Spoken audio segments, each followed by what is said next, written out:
Okay, so as we go into, again, digging into some individual strategies, charitable giving is always a great way to reduce your taxes. Now, I've said this many times before. The reality is that if you give to charity, you're not better off financially. Meaning, if you give $100 and you save $50 in taxes, you still gave away $50 of your income or of your wealth. So the reason why you give to charity is to make an impact in the community. So your intentions of being charitable are important. It's important to our firm. It's important to me that we give to charities and support the community. But at the end of the day, it does give you a deduction. But if you're not charitably inclined, this is not a good strategy. This is for those who want to make the difference, want to make an impact, but also get a nice tax deduction. So a couple things that we do want to run through, and as you know, this idea of drinking through a fire hose, there's a lot of information. You start going through, how do I do charitable giving effectively? One of them is bunching donations. So the reality is a lot of taxpayers, based on stats that says only 18 million taxpayers are now itemizing, where it used to be 47 million. So that reduction of itemized taxpayers actually makes bunching donations way more effective. And bunching donations is very simply this.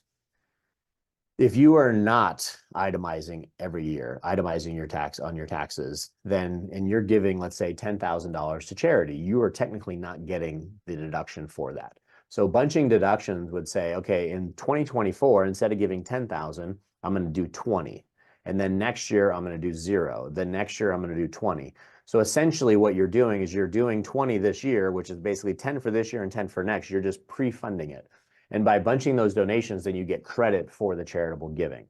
So that's one way to look at it. If you have larger intentions to give to charities over your lifetime, using a DAF, which is a donor advised fund, to basically pre-fund your charitable goals. So if you're in a higher earning year and you want to get a larger deduction, you can make bigger donations into a donor advised fund. Basically, you make a larger contribution into this fund, the money stays in here, and you get to give it out to the charities over your lifetime and even over your kids' lifetime. So we want to have you gift appreciated securities and what I call at your discretion, trying to optimize the price of when you gift an appreciated stock.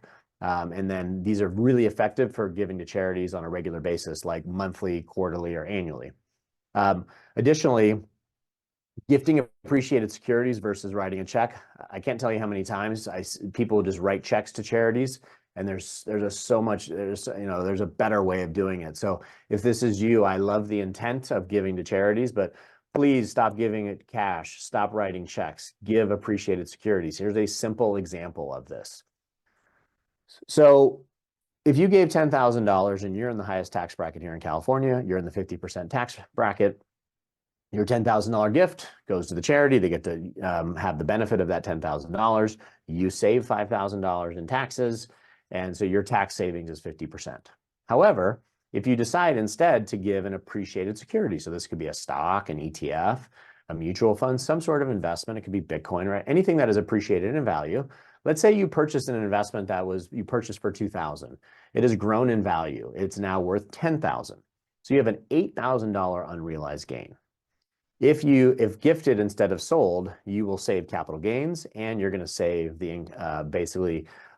you're going to get your tax savings at your income tax rate. So this accounts for, trust me, I've done the math, a 78% tax savings in this example. Now, again, this is assuming you're in California at the highest tax brackets. And so you can see the benefit of doing this. And so I can't tell you how many times we talk about it. And it's like, oh, it's just easier to write a check. Well, there's a lot of, it is easier, but if it's going to save money, my attitude is, well, let's give more to charity then, because I would rather have this money go to charity than to the government. So there's a far more effective way of doing this.